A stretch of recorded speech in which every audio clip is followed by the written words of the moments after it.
Que nous avons commencé l'année ici, nous sommes en train de réfléchir. Parce que Salomon le roi dit dans les Proverbes que celui qui réfléchit sur les choses, il trouve le bonheur. Et vous devez avoir la culture de réfléchir sur votre propre vie.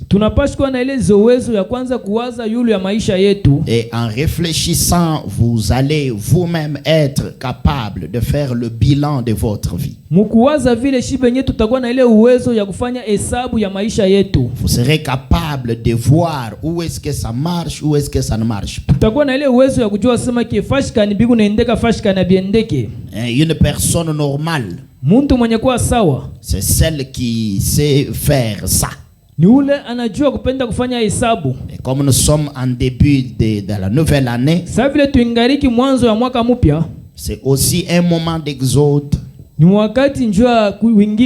C'est aussi un moment d'exode. Un moment de faire un pas vers l'avant. Un moment où il faut progresser, avancer. Amen. Amina. Et vous devez intérioriser ce que vous écoutez. Et en faire un sujet d'étude personnelle. Amen. Amina. Nous avons vu une série d'enseignements profonds, mystérieux. Bon, j'ai dû interrompre. Comme nous parlions sur les prophéties du temps de la fin, pas sous forme de prédication, mais sous forme d'enseignement. Parce que je vous ai dit qu'il y a la différence entre un enseignement et une prédication. Et aussi, c'est différent d'une exhortation. Car il existe 3 sortes de sermons. Soit c'est un enseignement, une prédication ou une exhortation. Et cela peut être prophétique ou autre. Amen. Amina. Est-ce que vous êtes avec moi? Alors, j'ai mis une pause à cela selon la conduite du Seigneur pour que nous puissions préparer l'année ici spirituellement. Parce que cette année, Dieu va bénir beaucoup de ses enfants. Je vais le dire comme ceci. Cette année, Dieu veut bénir beaucoup de ses enfants. Amen. Amina. Mais comme je vous ai toujours dit, moi, je ne suis pas un féticheur. Ou mon Dieu n'est pas un féticheur. Où vous allez venir vaille que vaille. Allez, Dieu lui, il vous bénit toujours. Ça ne marche pas comme ça. Quand Dieu veut bénir son enfant, premièrement, il veut se rassurer que cette bénédiction te fera du bien et non du mal.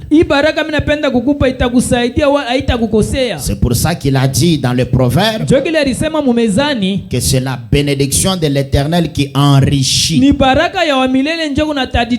Et il ne l'a fait suivre d'aucun malheur, d'aucun chagrin. Voilà pourquoi nous prenons ces séries de leçons sous forme de prédication afin de vous préparer. Qui peut dire amen? Amina. Pour que cette année ne soit plus jamais comme les années passées. Pour le mercredi qui est passé, nous avons parlé sur un autre sujet. Nous l'avons intitulé que ce serpent va te tuer. Amen. Amina. Nous avons dit que ce serpent-là va te tuer. Et nous avons vu de quel serpent il était question. Ce soir, nous parlons sur de l'intérieur vers l'extérieur. De l'intérieur vers l'extérieur. Alors, si je ne l'aborde pas comme il faut, peut-être que le dimanche, Dieu nous donnera beaucoup de temps. Amen. Est-ce que vous êtes avec moi? Mais parlant de ce que nous étions en train de voir le mercredi, nous avons vu que le serpent là qui va te tuer, ce n'est pas le serpent qui est qu'on appelle le cobra. Ce n'est pas le serpent qu'on appelle le mamba ou la vipère. Ce n'est pas l'anaconda. Ce n'est pas le boa. Ce n'est pas le python. Ce n'est pas le mamba noir. Bien que ce serpent-là soit dangereux. D'ailleurs, comme vous le savez bien, parce que vous êtes intelligent, vous savez que dans la démonologie, les démons parfois prennent la forme de certaines créatures. Ça peut apparaître sous forme d'un serpent. Quand nous conduisons le service de délivrance, vous allez voir qu'en chassant un esprit dans une personne, si c'est un esprit qui ressemble à un serpent, et vous verrez que la personne est en train de se tordre comme un serpent. Ce sont des choses que j'ai déjà vues. J'ai vu en Zambie, alors que j'ai prié pour une femme qui était possédée. J'ai prié pour elle. L'esprit qui était dans la femme était en train de tabasser le pasteur de l'église là qui était à côté de moi.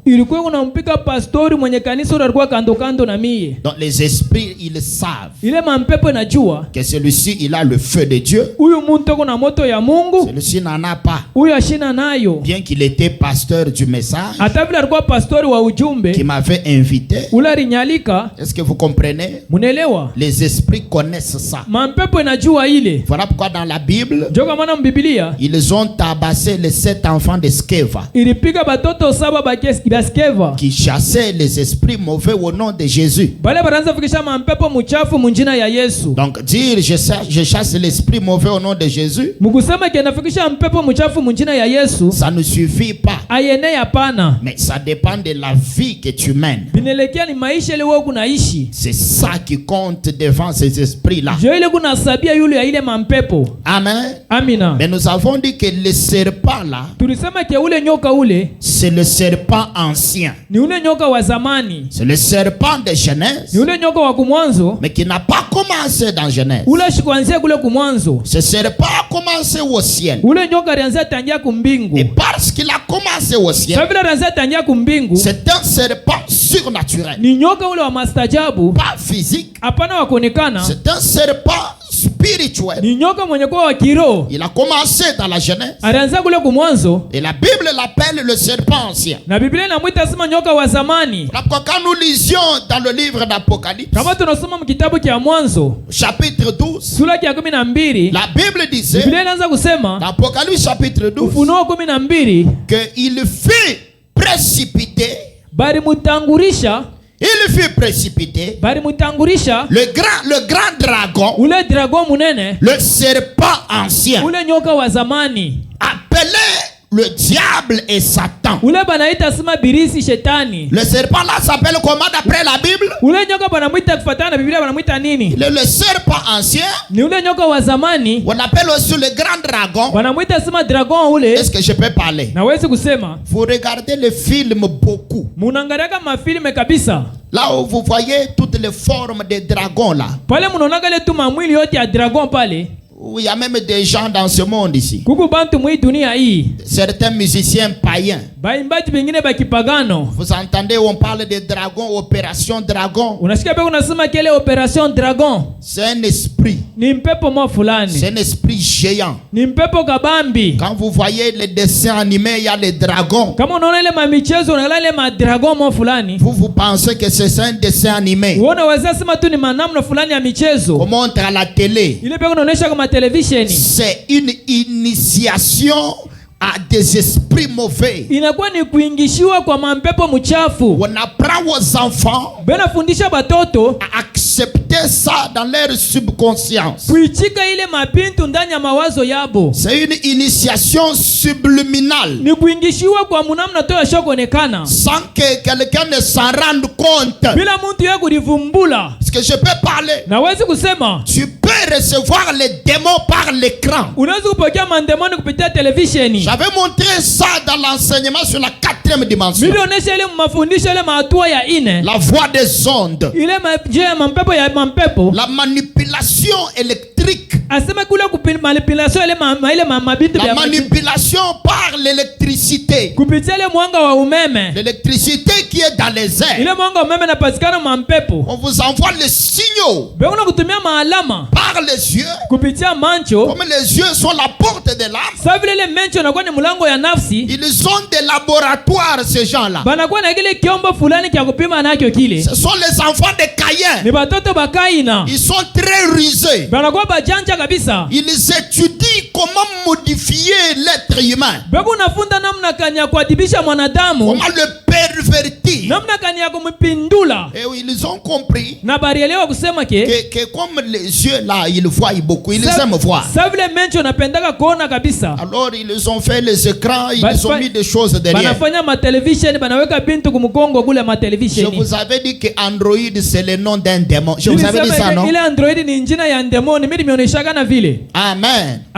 Alors voyez, la Bible dit, il fut précipité le grand dragon, le serpent ancien, appelé le diable et Satan, celui qui séduit toute la terre. Le serpent ancien, Satan le diable, un serpent. Il est un serpent. Que quelqu'un dise amen. Il séduit toute quoi? Il séduit toute la terre.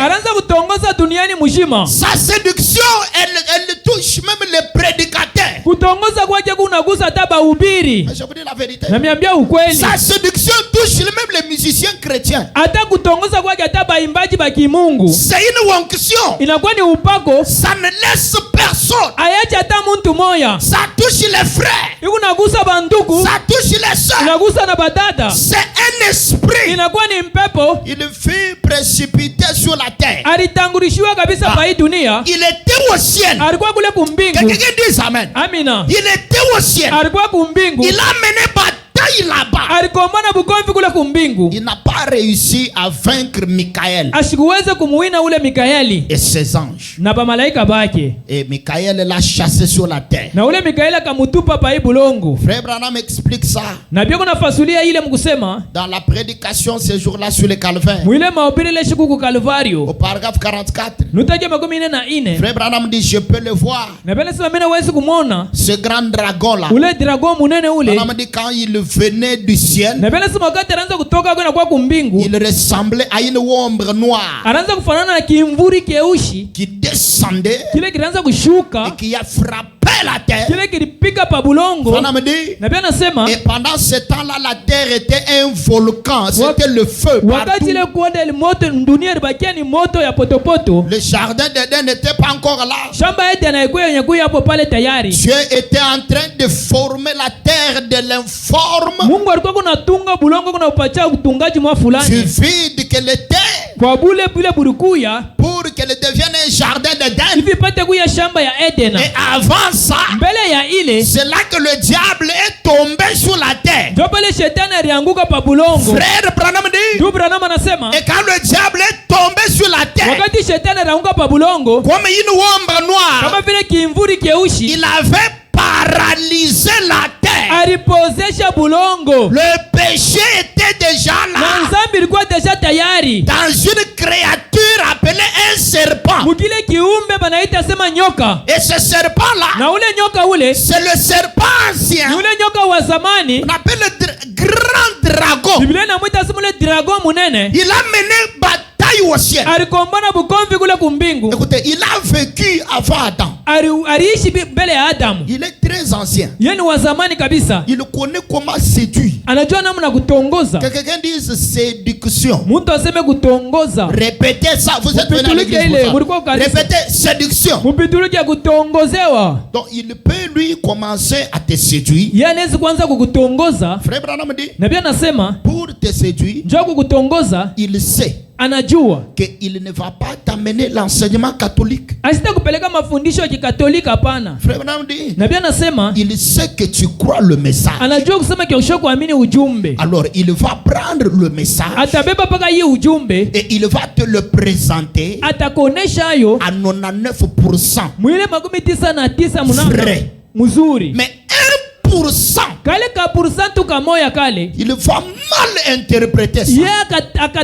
akatafsiri mubaya. Alors comme le 99 c'est déjà vrai, sasa vile bila nikwambia vya kwanza ni vya kweli, et que Dieu confirmera le 99 là, na Mungu atahakikisha vile vya kweli alikonesha. Il peut dire amen. Amina. Parce que Dieu confirme sa parole. Mungu anahakikisha neno lake. Alors tu vas tomber dans le piège. Wewe utanguka mumuteko. Tu es séduit. Unatongozewa. Voilà pourquoi njoo kwa maana nous sommes même au temps des tabernacles. Tumwa makanisa matabernakle ya mingi. Il t'amène à la parole. Amina. Nous savons tous, on dit que nous avons un même prophète. Shibote tukunasema tukuna nabii moya. Et que nous avons le même Saint-Esprit. Tukupa na roho takatifu tena moya. Mais nous ne parlons pas le même langage. Joni natufikia mkusema musemo moya. Nous ne croyons pas la même chose. Joni natuamini shibote kintu kimoya. Le problème c'est quoi? Mambo inakuwa sasa ni nini? On n'a pas le même Saint-Esprit. Hatuna na roho takatifu moya moya. Est-ce que je peux parler? Naweza kusema. Si j'ai le Saint-Esprit à moi. Kama mimi kuna roho takatifu ndani yangu. Et que toi tu as le même Saint-Esprit. Na wangu na roho takatifu moya moya. Il nous montrera la même chose. Itatushontea kitu kimoya kimoya. Parce que c'est lui qui a écrit la parole. Ni roho takatifu njoo aliandika neno. Le problème c'est quoi? Mambo inakuwa ni nini? Le diable Shetani est derrière la chair. Yeye anakuwa kumgongo wa mimbari avec les brochures. Na makaritasi yake. C'est ça le problème aujourd'hui. Sio pale panakuwa shida sasa leo. Et les enfants de Dieu na batoto ba Mungu ne peuvent pas discerner, voir et dire que non, ça c'est le diable. Abene kufasulia na kuona sema hii ni shetani.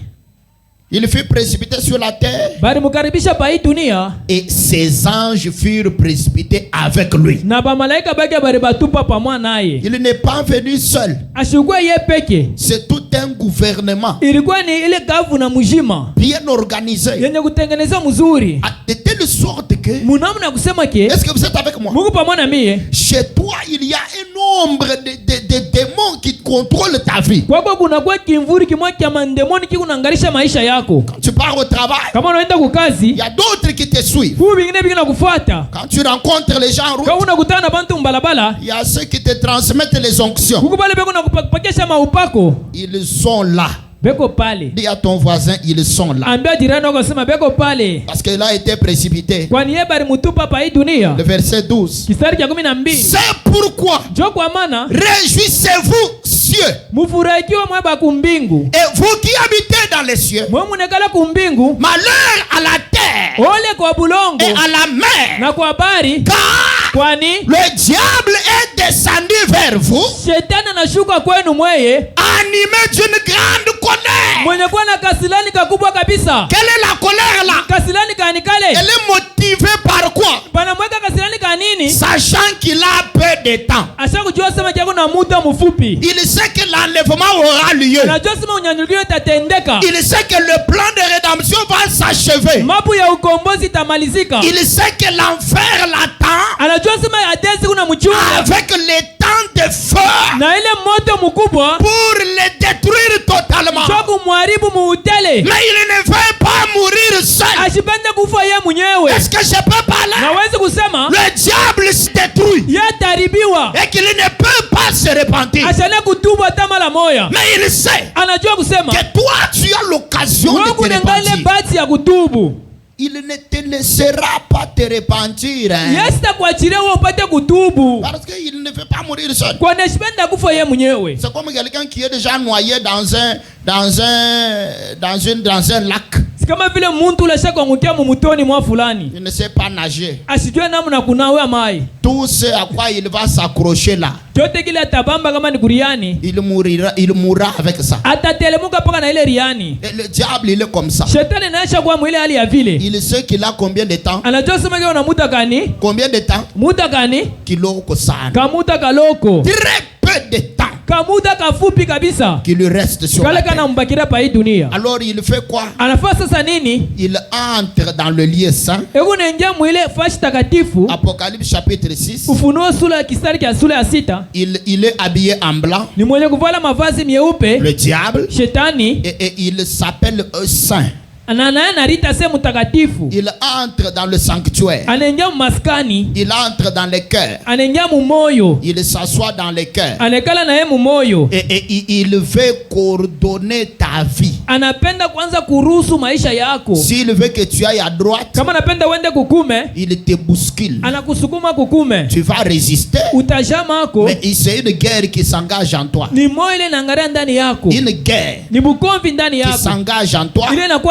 Où le diable veut t'amener ici, Dieu veut t'amener là-bas. Le diable dans ton cœur, un serpent.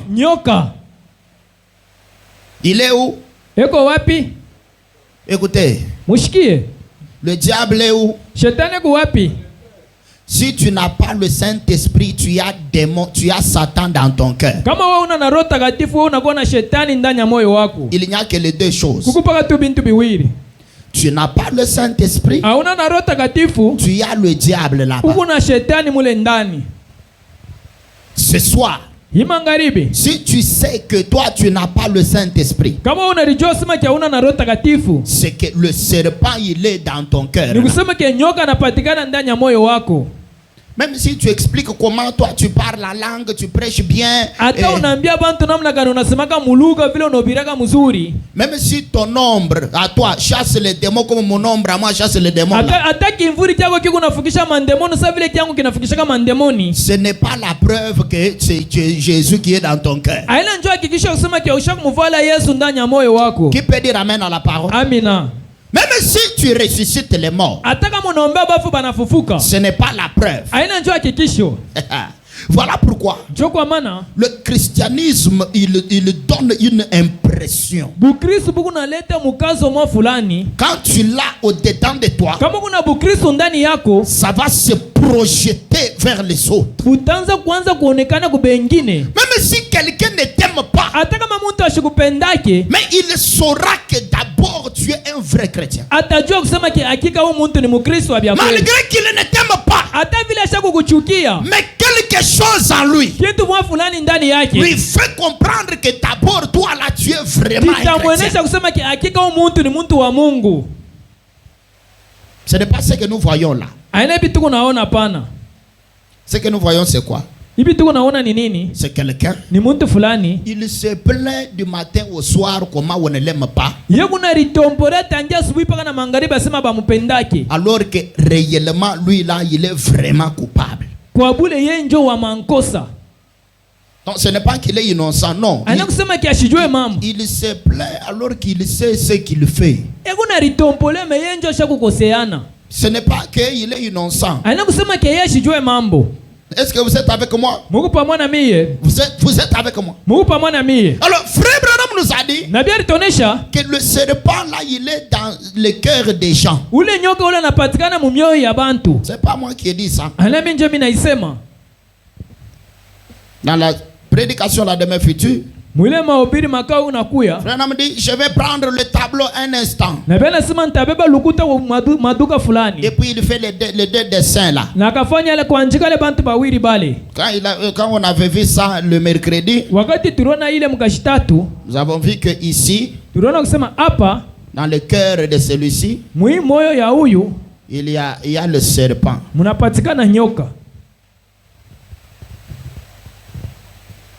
Le serpent avec sa tête et sa langue qui pique.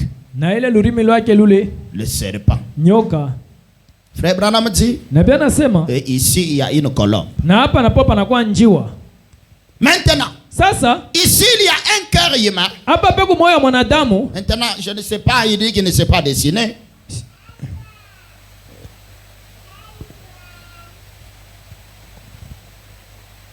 Excusez-moi. Munisameye.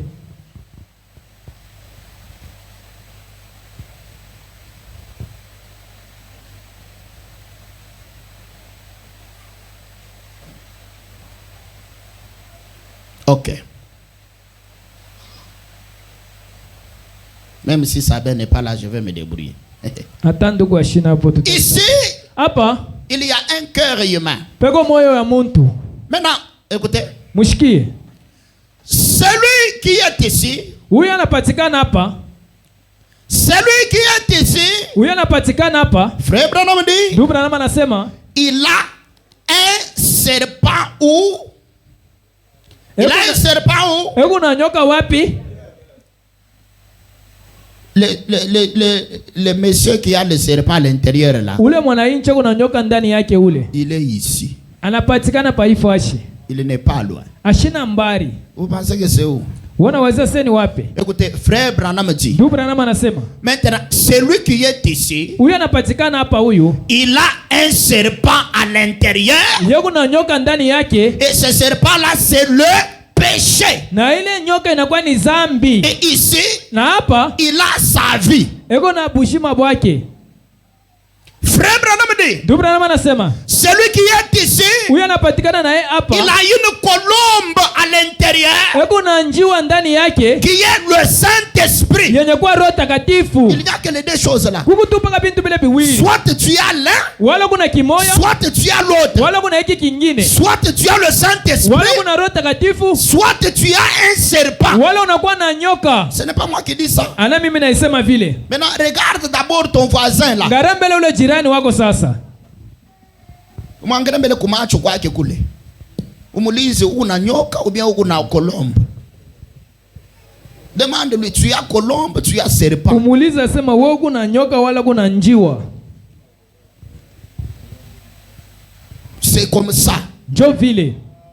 Ici, il n'y a pas de problème de dire que non, moi j'ai le Saint-Esprit, moi je ne l'ai pas. Hapana unaomba kusema mimi na Roho Takatifu wewe una nayo. Si tu l'as, kama kunayo, on verra. Tutaona. Si tu ne l'as pas, kama una nayo, on verra. Tutaona. Oh, j'ai sauté plus haut que les tôles. Miri luka kabisa luka kupita na pamalata. Après avoir sauté, kisha wewe sasa kuluka. Qu'est-ce que tu produis? Sasa ni matunda kanili wala ni maisha kanili una ça produit quoi? Kuluka kwako kule sasa kuna tuleta nini? Frère Branham dit. Ndugu Branham anasema. Et ici il a sa vie. Huyo kuna bujima bwake. Il dit. Anasema. Eh bien. Mzuri. Celui-ci. Huyu. Celui qui a le serpent. Huyo ako na nyoka. Il a la méchanceté. Eko na makari kabisa ndani yake. De la haine. Na chuki. De la jalousie. Na bwivu. Pour compléter. Sasa na wewe ongeza bile binabakia. Les mensonges. Bongo. L'orgueil. Kiburi. Le retard à l'église. Kuchelewa kukanisa. Parce que écoutez, frère Branham dit. Musikie ndugu Branham anasema. La personne qui a le Saint-Esprit. Ule muntu kuna Roho Takatifu. Faudra qu'on ouvre la porte de l'église, lui à la porte quand on ouvre. Yeye anapendaka wakati pa unafungule milango yeye ashakushimama pale mlango. Il est à la porte là avant qu'on ouvrirait déjà là. Mbele bafungule milango kwa ndugu pale yeye ashakushimama pale. Je vous pose la question. Na miuliza ulizo. Qui a vécu cette écriture là aujourd'hui? Nani ularishi andiko siku ya leo hii?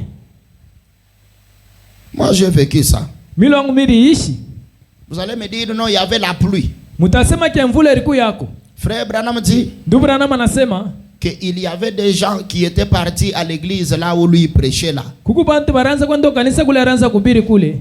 La réunion commence à 15h. Ibada inaanza ile saa 3 magharibi. Et ils sont déjà là à 9h sous une forte pluie. Bobenye kufika pale ile saa 9 ya asubuhi mvula. Attendant la réunion à quelle heure? Be unachunga ibada yanze musakani? 9h.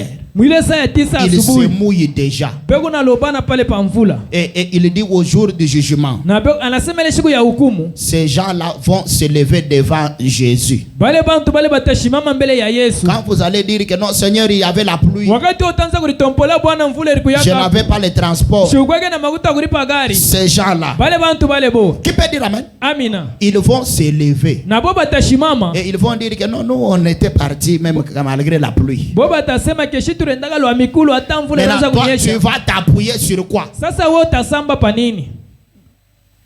Si tu dis je n'avais pas le transport, kama unasema kesho kuna makuta kulipa gari, Frère Branham dit les gens quittent le Congo. Banda nabii asema watu wanaanza kutoka Mkongo et ils partaient en Afrique du Sud. Banaanza kwenda kwa Afrika ya Kusini. Pendant 2 semaines à pied. Beko nenda juma mbili lwa mikulu. Pour participer à une seule réunion. Njoo bapate kuingia kwa tu mkusanyiko moja. À combien de réunions? Ni mamisanyiko ngapi? 2 semaines à pied. Majuma mbili lwa mikulu. Pour une seule réunion. Njoo tu ya ibada moja. Toi tu es ici à Lubumbashi. Woko mu Lubumbashi humo. Si tu quittes là où tu habites. Kama unatoka kwako kule Nekalaka. À 12h juste. Mwile saa ya 12. Même si c'est loin comment? Atani mbali namna gani? Tu marches seulement comme je marche ici. Uko unatembea tu pole pole vile unatembea. À 12h juste. Mwile saa ya 12. 16h tu es ici. Ile saa ya 4 ya magharibi utakosha kufika hapa. Ici à Lubumbashi. Hapa huko mu Lubumbashi. Même si tu habites à Kimbembe. Hata kama Nekalaka kule ku Kimbembe. 12h juste tu quittes Kimbembe. Ile tu saa 12 unatoka kule ku Kimbembe. Tu marches comme je marche ici. Uko unatembea paka hivi pole pole. 16h juste tu ne seras pas ici. Ile saa ya 4 ya magharibi tu ne seras pas ici. Hautakosha kufika hapa.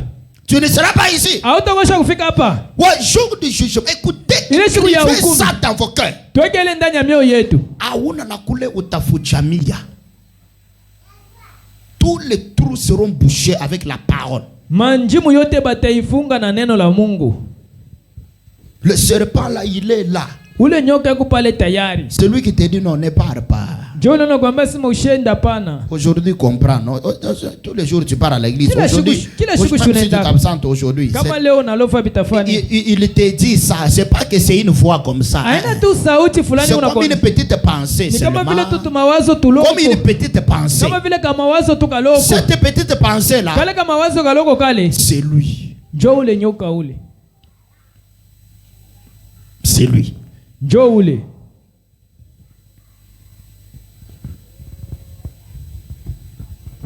Eh bien, celui qui est ici, il a l'amour. Il a de l'amour, de la joie et de la patience.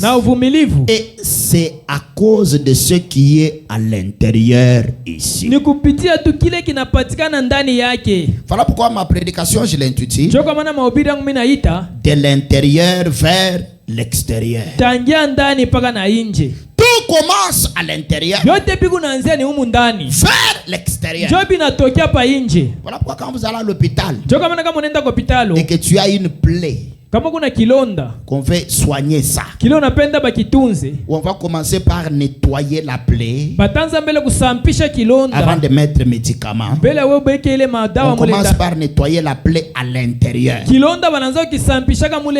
l'intérieur au centre là.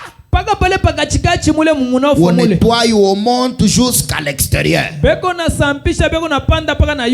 comme ça qu'on nettoie la plaie. Et si Dieu veut te nettoyer, il commence par l'âme. Dieu ne commence pas par le corps. Dieu ne commence pas par l'esprit. Dieu commence par ton âme. Dès que ton âme est nettoyée,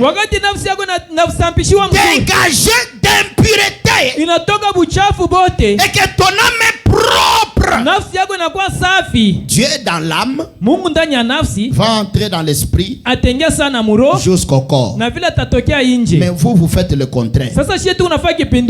Tous les efforts de votre vie de tous les jours, tous les investissements que vous faites, tout ce que vous faites comme effort, c'est pour l'extérieur, pas pour l'intérieur. Même les retards, vous venez là, c'est pour l'extérieur. C'est l'extérieur qui vous amène en enfer. Commencez ce soir par l'intérieur. Commencez par nettoyer le tétan là. Parce que c'est ce qui est à l'intérieur qui tire. Maintenant, quand on vous demande où que vos péchés vous sont pardonnés, tout ce que vous avez fait, c'est d'effacer ça, les taches noires là que le serpent a injecté en vous. D'enlever ça. Mais la chose qui vous le faisait faire est encore là. La chose qui te faisait arriver à l'église en retard est encore là. La chose qui te faisait t'absenter est encore là. La chose qui fait que tu te sens important, tu te sens comme ça, la chose là est là encore en toi. Ce que tu as fait par la repentance, c'est quoi? C'est que tu as simplement étouffé ça. À un moment donné, comme tu ne veux pas recevoir le Saint-Esprit, cette chose va commencer à grandir encore. Et ça va enlever le poids que tu as mis là. Je vous dis ce qu'on a vu le mercredi. Remarquez. Alors vous vous repentez, vous êtes baptisé dans le nom de Jésus-Christ pour montrer que lui vous a pardonné vos péchés. Remarquez.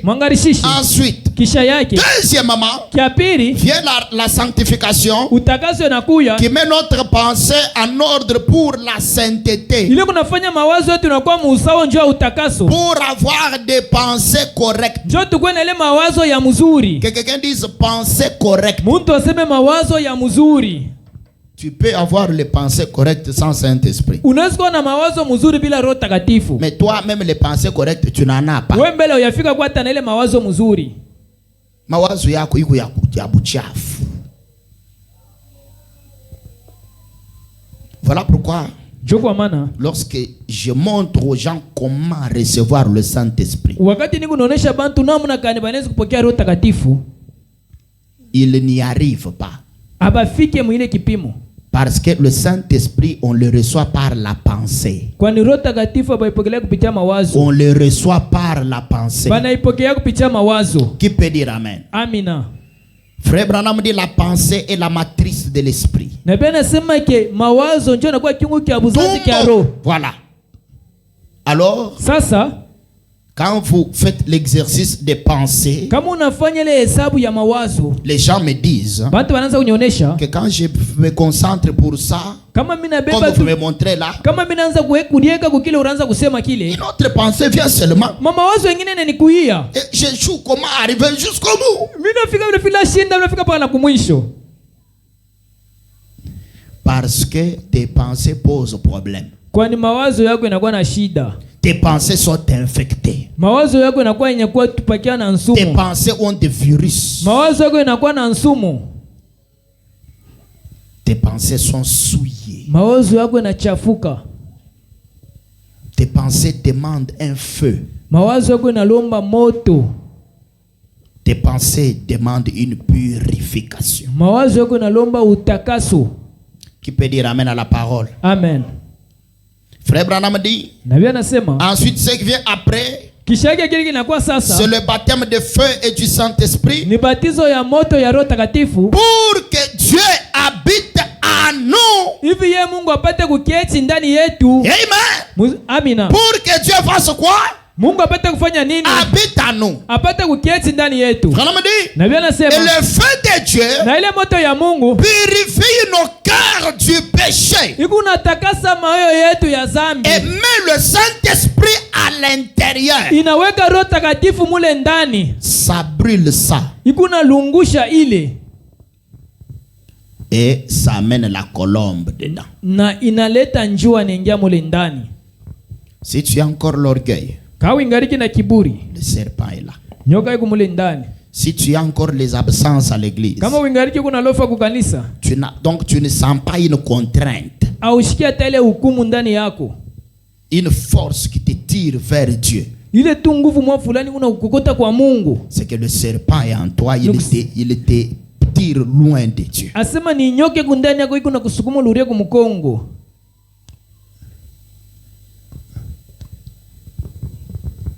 Tu peux facilement faire des choses qui énervent Jésus, ça ne te fait rien.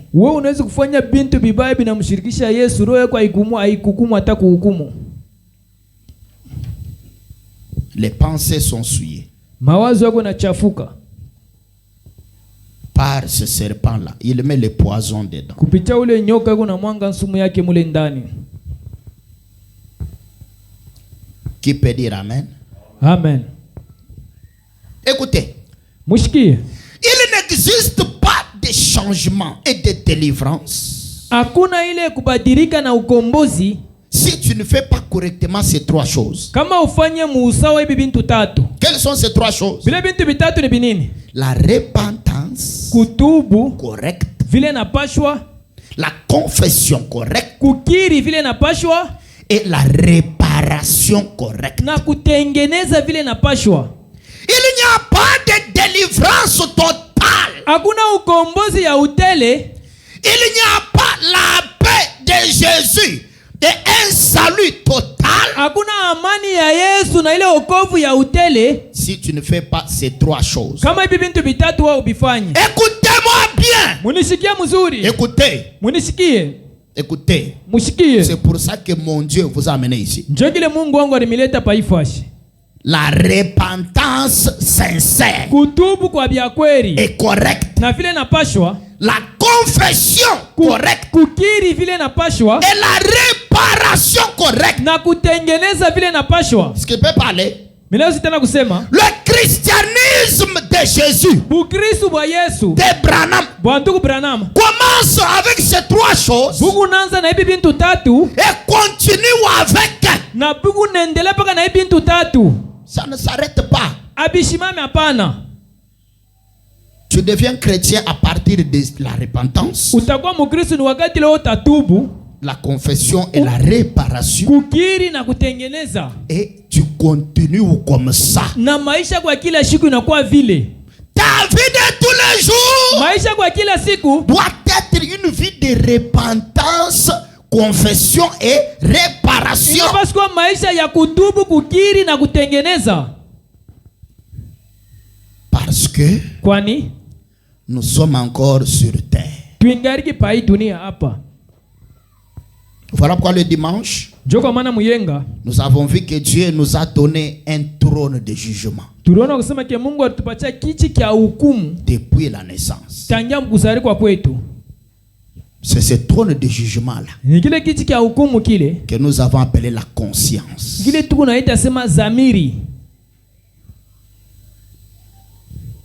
Il y a des gens qui me disent non papa, moi je me suis déjà repenti, c'est fini, donc tout va bien. Je n'ai plus besoin de me repentir.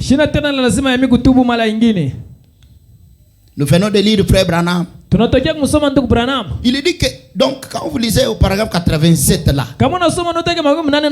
on a lu ça le mercredi. Il dit que quand tu te repens, tu te repens des choses que tu as fait jusque là où tu te repens là.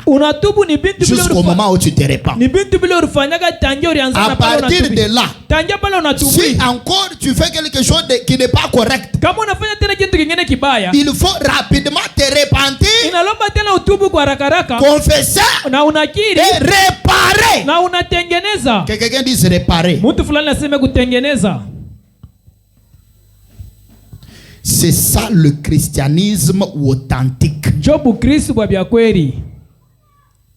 C'est ça le christianisme que Frère Branham nous a amené. Voilà pourquoi avant d'attaquer ça, je vous ai dit que la première caractéristique d'un enfant de Dieu, la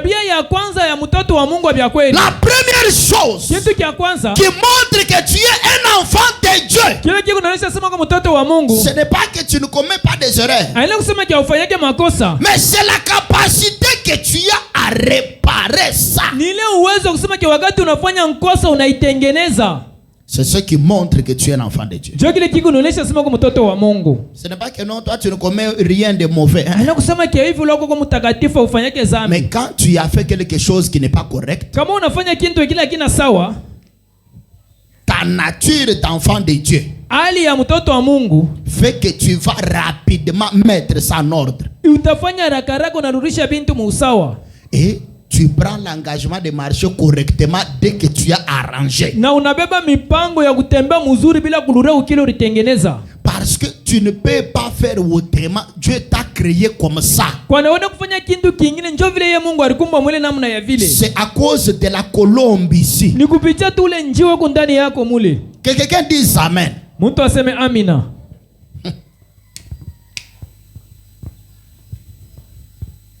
Étroite est la porte. Paragraphe 103. Frère Branham dit. Alors vous me direz, Frère Branham, quel est le signe distinctif d'un chrétien? Yakonesha asema huyu mtu ni mtoto wa Mungu. Comment on sait que tu es un enfant de Dieu? Tu es un chrétien. Oh, qui sera sauvé? Le serez-vous, frère Branham?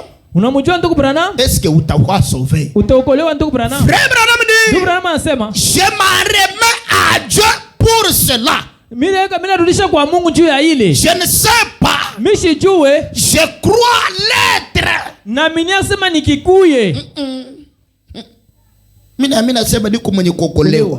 Je crois l'être. Écoutez, comment on sait? On est sauvé. Lisez. Frère Branham dit quoi? Je compare quotidiennement ma vie avec la parole. Comment tu sais que tu es sauvé? Faites comme frère Branham. Il faisait quoi? Chaque minute de sa vie, ce qu'il a dit là, il ramène ça à la parole. Ce que je viens de dire à cette personne dans le message ici, dans WhatsApp, est-ce que c'est la parole? Ce que je viens de regarder ici, une femme vient de passer. Elle est mal habillée. La manière dont je l'ai regardée, est-ce que c'est la parole de Dieu? La façon dont je suis habillé ici, est-ce que c'est la parole de Dieu? Ce que je suis en train de dire ici, est-ce que c'est la parole de Dieu? Ce que je veux faire ici, est-ce que c'est la parole? La réponse que je donne ici, est-ce que c'est la parole? Il comparait la vie. Il compare la vie, sa propre vie. Il la compare avec ce que la parole dit. Frère Branham dit, si ma vie n'est pas à la hauteur par rapport à cette parole, alors quelque chose ne va pas. Et quand quelque chose ne va pas, frère Branham faisait quoi? Je dois revenir sur mes pas et redresser la chose. Je dois faire quoi? Je ne continue pas la route comme ça et dire, bon, Dieu pardonne-moi à comprendre. C'est toi qui fais comme ça. Mais Branham qui veut aller au ciel là, il faisait quoi? Il voit que ici j'ai mal parlé. Au lieu de dire que je suis encore à la maison, j'ai dit au téléphone que je suis déjà en route en train de venir. Côté qu'il se rend compte qu'il a menti, il revient sur ses pas. Il redresse la chose. Il appelle la personne à qui il a menti là. Il lui dit, pardonne-moi, je t'ai menti. Je t'ai dit que j'étais en route pour te gérer, mais en réalité j'étais encore à la maison. Frère Branham, petit péché et de grands péchés, tous les péchés sont péchés, enregistrés dans le même cahier devant Dieu. L'adultère et le mensonge amènent dans le même enfer. Il n'y a pas un péché qui t'amènera dans un petit enfer et un péché qui t'amènera dans un grand enfer. Non. Ça n'existe pas. Aikalakeko. Tu dis, unasema, je t'ai menti. Miridanganya. Écoutez, parce que de toutes les façons, la personne là ne va pas t'amener au ciel ou en enfer. Est-ce que je dis vrai? Donc même si tu te répands et que ça va te faire perdre tes avantages. Parce que les gens n'aiment pas se repentir à cause du fait qu'ils veulent garder leurs avantages vis-à-vis des gens. Une sœur, elle avait menti son mari qu'elle était vierge. Elle a menti qu'elle est vierge. Pourquoi elle ment? Parce qu'elle a peur de perdre le mariage. Elle a peur que si elle dit la vérité à son mari, qu'elle a connu un homme avant son mari là. Elle a peur que son mari va l'abandonner. Le mari va l'abandonner. Alors elle choisit. Elle fait le choix. Elle fait quoi? Elle fait le choix. Elle dit, bon, Dieu, toi tu vas seulement me pardonner. Mais moi je ne veux pas dire ça. Moi vraiment, Dieu, tu es miséricordieux. Tu verras quelqu'un venir ici prier tous les jours. Vous pensez qu'elle prie parce que la parole que vient de prêcher l'a vraiment touché, qu'elle veut changer. Elle prie ici en insistant pour que Dieu pardonne seulement et qu'elle n'aille pas réparer comme la parole dit là. Elle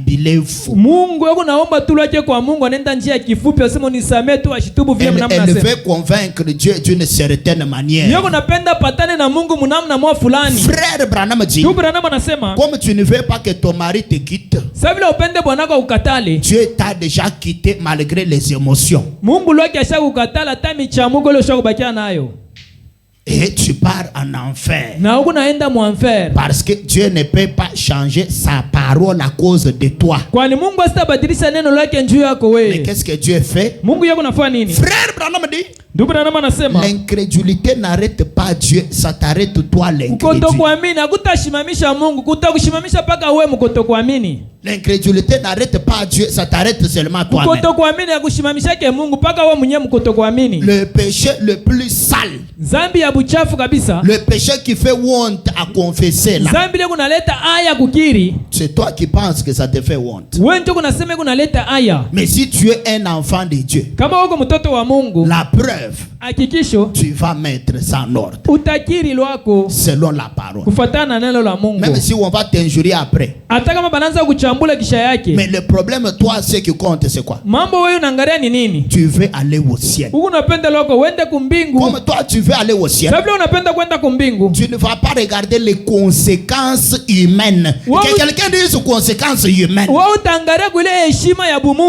Mais tu regardes les conséquences spirituelles. Pas les conséquences humaines. Tu regardes à quoi? Tu regardes aux conséquences spirituelles.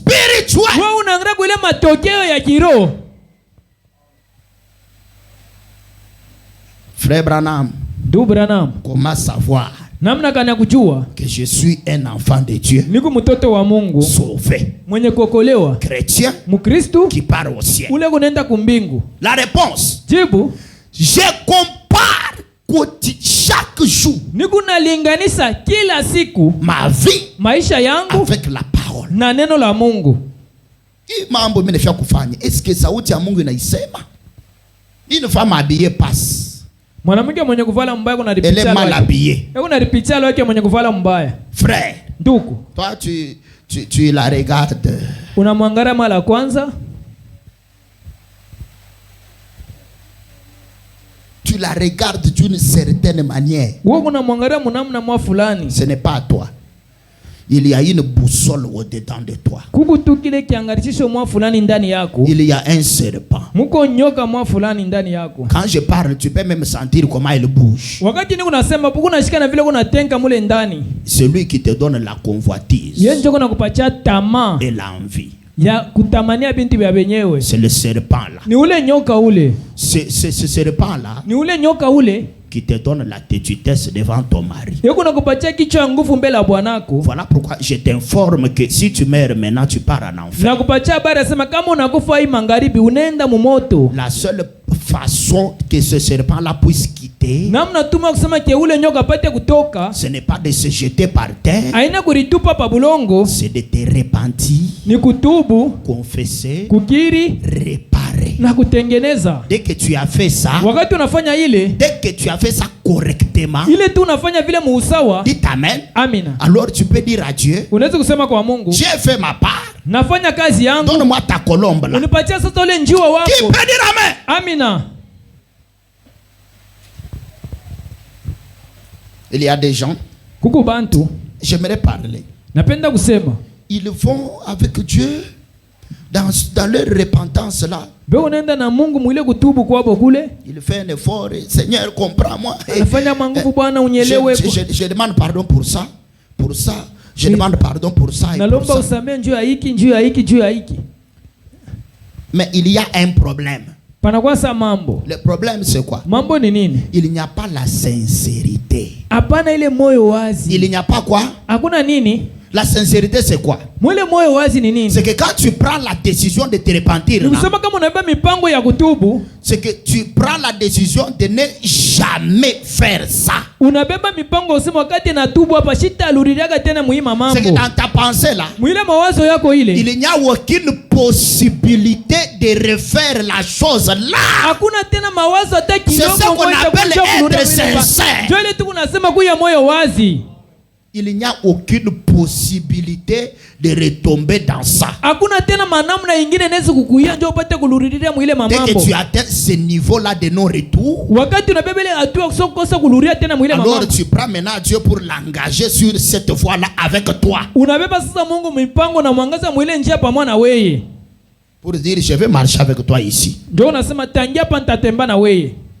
C'est pour ça que vous voyez quelqu'un, il aime le football. Il aime le football. Maintenant, la parole le condamne. Alors il dit, bon Seigneur, pardonne-moi pour le football. Pardonne-moi. Pardonne-moi. Quand il dit pardonne-moi, il n'est pas sincère. Il dit ça de la bouche. Ici, il y a l'amour du football. Il y a l'amour de catch. Il y a l'amour de film.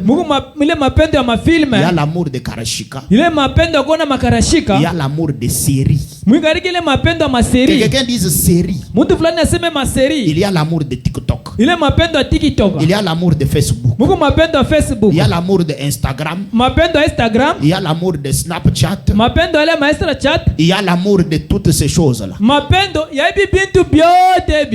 de sa bouche. Le problème c'est le cœur. Voilà pourquoi tu vas faire ton théâtre physique là. Et puis tu pries. Mais le diable est en train de se moquer de ta prière. Tu pries. Le diable est en train, le démon il se moque. Le démon se moque. Dis à ton voisin. Le démon se moque de ta repentance. Dis à ton voisin. Le démon se moque de ta repentance. Maintenant vous comprenez ça? Quand le démon se moque de ta repentance, toi tu te repens, mais le démon se moque. Pourquoi? Parce que c'est pas sincère. C'est pas sincère. Ça ne sert à rien. Ça ne sert à rien. Il faut commencer par refuser la chose de manière foncière. De manière sincère. Donc, foncièrement décidé. Ça veut dire que dans ta pensée, il n'y a aucune possibilité que toi, de ton propre gré, tu fasses ça. Non. Donc, tu ne peux pas provoquer ça. Non. Tu ne peux pas le faire. Quelqu'un dise, je ne peux pas le faire. Donc, tu te décides comme ça. Et tu deviens libre devant cet esprit-là.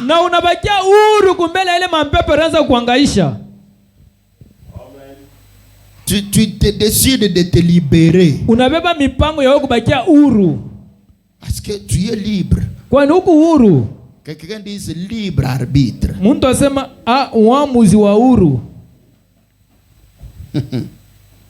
Tu es libre. Et pour être libre,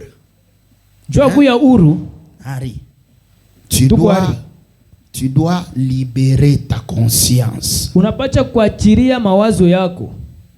Zamiri yako. Ta conscience doit devenir libre. Tu dois rendre ta conscience là libre, pas sous un poids surchargé. Tu ne dois rien à cet esprit là. Tu te décides de te repentir. Quelqu'un dit amen. Même si c'est envers tes parents, tu les fais asseoir. Tu leur dis, j'ai à vous parler. J'ai à vous parler. Je vais aller au ciel. Le péché là, tu l'as commis envers quelqu'un. Maintenant, toi, tu pars faire le bruit à Dieu. Va vers la personne. Même si c'est ton beau-père, ta belle-mère, que tu as critiqué parce qu'elle parle beaucoup. Tu l'as critiqué. Même si tu l'as critiqué avec ton mari, tu as fait quoi? Tu l'as critiqué. Même si tu l'as critiqué avec tes amis, tu as fait quoi? Va voir ton beau-père ou ta belle-mère. Va arranger ça.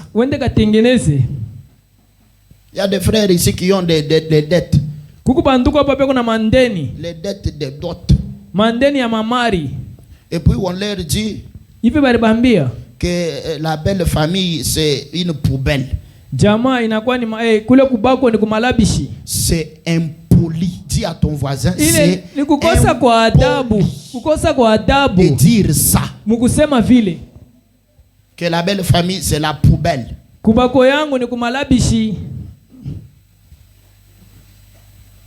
Vous l'appelez comment? Belle quoi? Belle famille veut dire que cette famille elle a double honneur. Elle mérite double. Même si tu as la dette d'une aiguille, va payer. Une aiguille ni lupao. Même si tu as la dette d'une aiguille, va payer ça. Frère Branham dit, si tu as la dette de quelqu'un que ça a traîné, va voir la personne pour t'excuser. Promettre que tu vas payer. Même si tu as la dette du pasteur, viens me voir. Et si moi j'ai ta dette, je viendrai aussi te voir. D'ailleurs, moi je vous ai déjà interdit de me donner les dettes. Même si moi je te dis donne ma dette, ne me donne pas. Dis t'amènes à la parole. Amen. Parce que la Bible dit que dès que tu donnes à un sacrificateur quelque chose, oublie.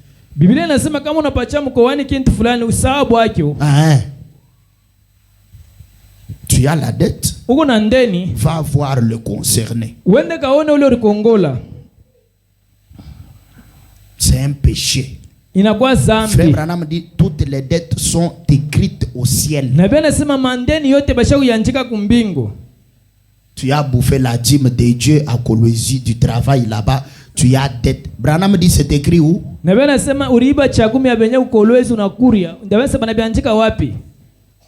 C'est écrit au ciel. Tu as oublié?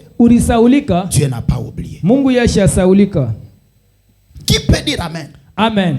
Voilà pourquoi le christianisme consiste en une vie de repentance.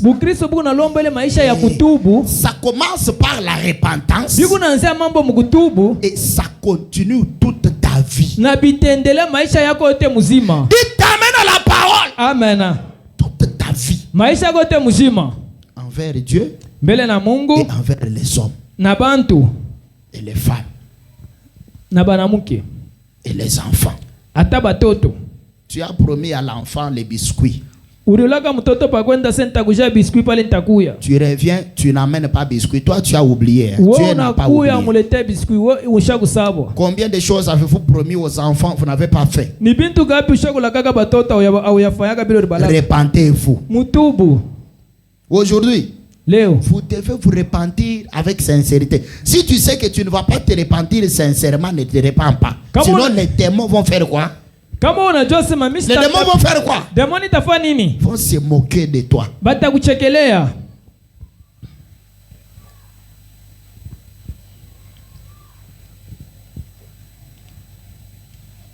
Apocalypse chapitre 4, 3e partie. Mahubiri Ufunuo sura ya 4 kistari cha 3. Oh là là. Le christianisme commence par la repentance, la confession, la réparation, et ça continue comme ça tous les jours de ta vie. Voilà quoi Frère Branham a dit. Oh là là. Frère Branham a dit quoi? Je compare quotidiennement ma vie avec la parole. Je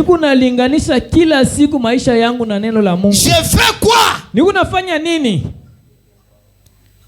Ce soir, prenez la décision de faire comme Frère Branham. Quand tu prends la chemise ici pour la laver, et que tu sais qu'elle est sale, tu la prends seulement, tu mets dans l'eau là, puis allez, tu restes, tu étales, c'est ça nettoyer. Mais tu fais quoi? Tu regardes, c'est sale ou c'est sale ou. Voilà pourquoi vous voyez. Non, j'aime la Bible. La Bible dit que ton âme c'est comme une robe. Et les choses vont toucher là-bas.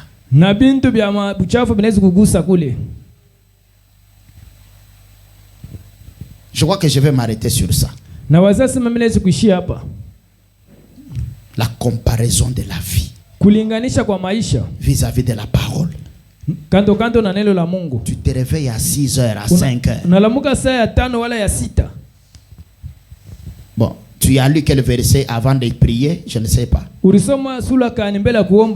as écouté la bande? Je ne sais pas. Bon, tu pries, ok. Bon, et puis tu commences la journée là. 6h. Tu as salué ta femme comment? Si tu es marié, tu as salué ta femme comment? Si tu n'es pas marié, les gens avec qui tu vis là, tu les as traités comment? Le matin là, déjà le matin, avant de commencer, avant d'aller loin avec ta vie.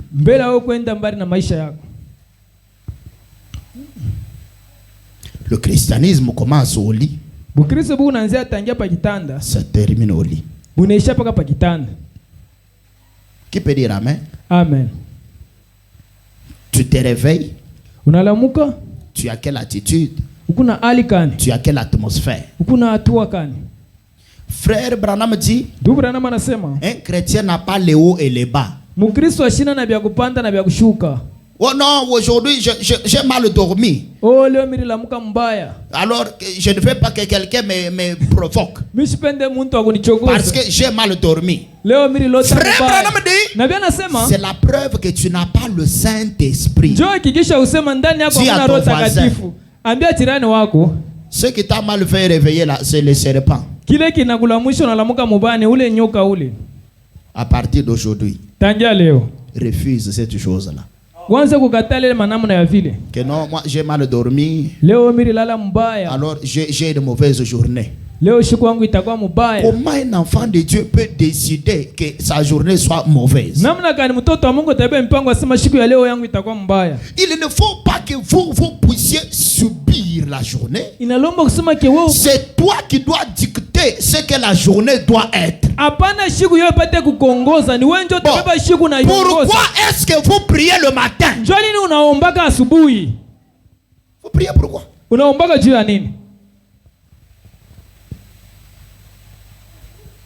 Je ne comprends pas.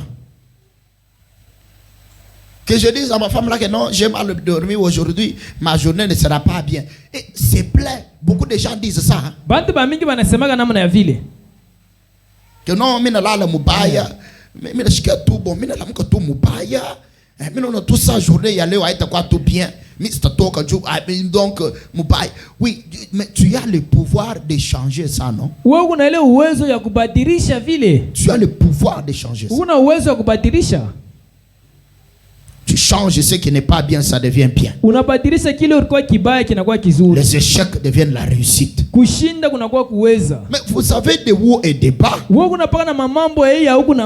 que vous ne comparez pas quotidiennement votre vie. Alors, le feu pasteur Honoré Mutombo qui est décédé dernièrement, il m'avait dit en 2011 une fois. On partageait sur l'expérience chrétienne. Il me dit, moi, ma façon de faire la vie chrétienne,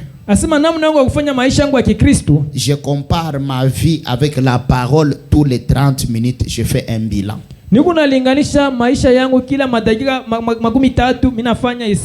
Il est déjà 8 heures juste.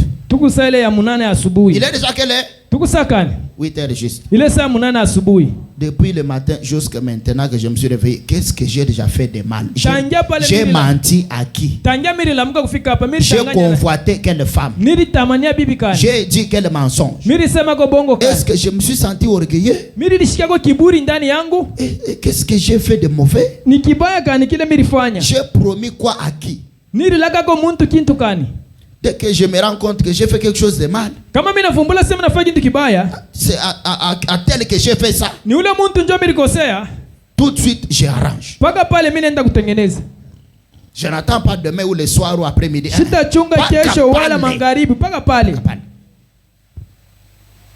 Qui peut dire amen? Amen. Tu arrives à 9h juste. C'est un exercice. Le christianisme, c'est quoi? Ce n'est pas une vie où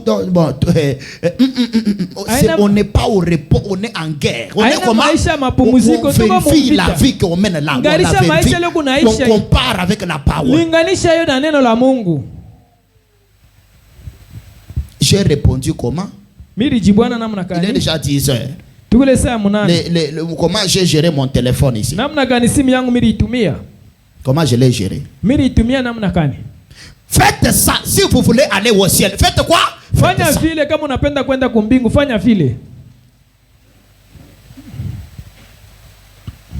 J'ai convoité qui?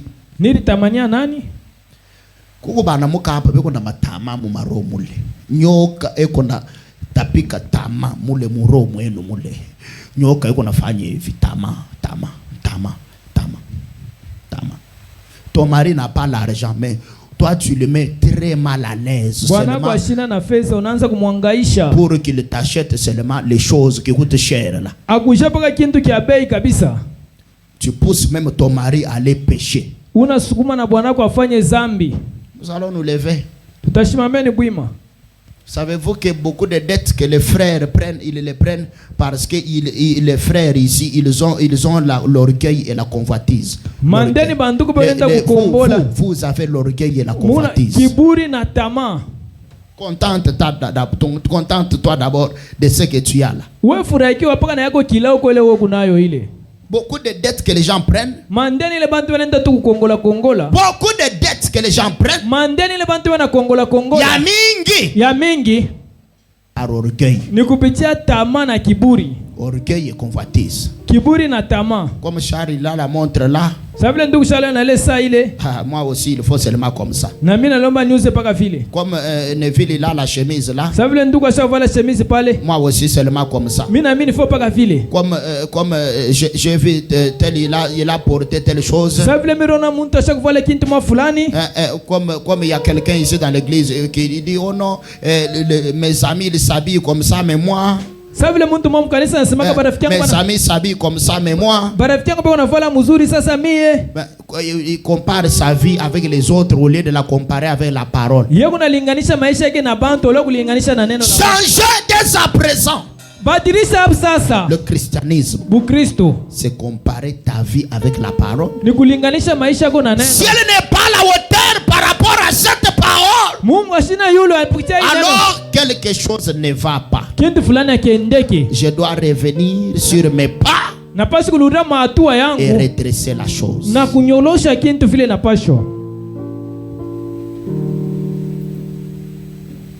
J'étais perdu, oui, dans ce monde, loin de ta face. Oh Seigneur, tu m'as aimé, tu m'as. Oh Jésus, tu m'as cherché, tu m'as sauvé. Seigneur, j'étais perdu dans ce monde, loin de ta face. Oh Seigneur, tu m'as aimé, tu m'as cherché, tu m'as sauvé.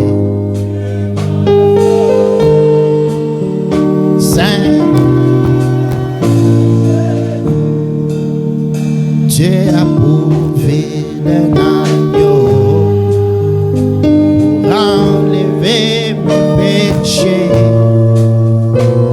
Moi j'étais dans ce monde, Jésus-Christ, aie pitié de moi. Jésus, Fils de Dieu,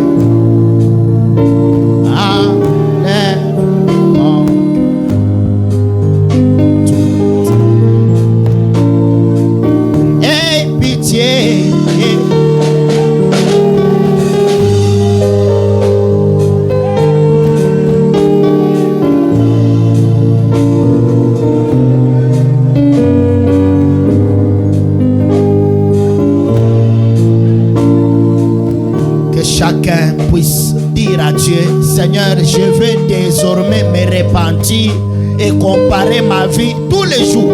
Je veux nettoyer mon âme de l'intérieur vers l'extérieur. Et je vais comparer ma vie. Je vais mettre la parole devant moi tous les jours pour ne pas pécher contre toi. Comme David, il disait, je garde l'Éternel devant moi constamment pour ne pas pécher contre lui. Il y a un œil qui t'observe. Prends la décision de comparer ta vie avec la parole.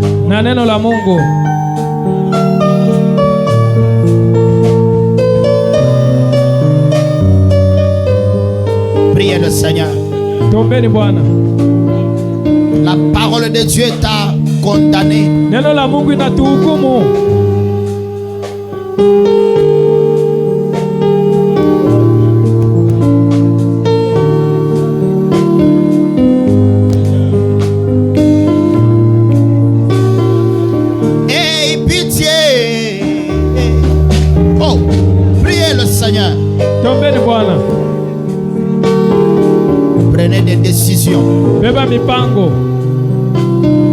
Mettez votre vie en ordre. Arrangez votre vie. Que ce soit ta vie de tous les jours.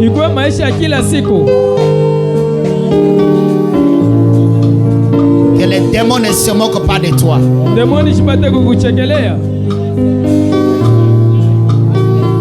Compare ta vie. Mets la croix de Jésus devant toi. À tout moment que tu vois le mal, ou tu penses au mal, ou tu entends le mal, ou tu veux dire le mal, ou tu penses au mal, rappelle-toi la parole de Dieu. Il y a un œil qui t'observe.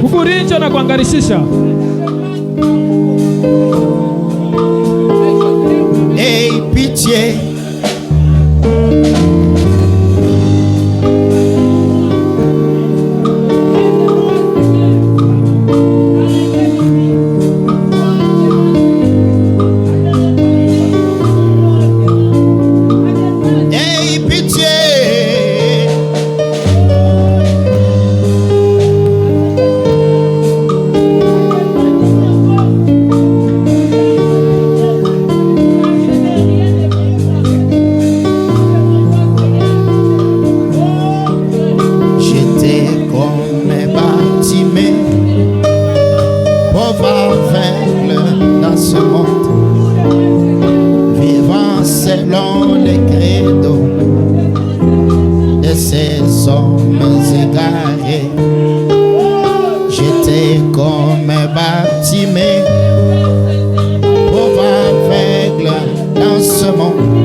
Mamboka Zazen pour le sang.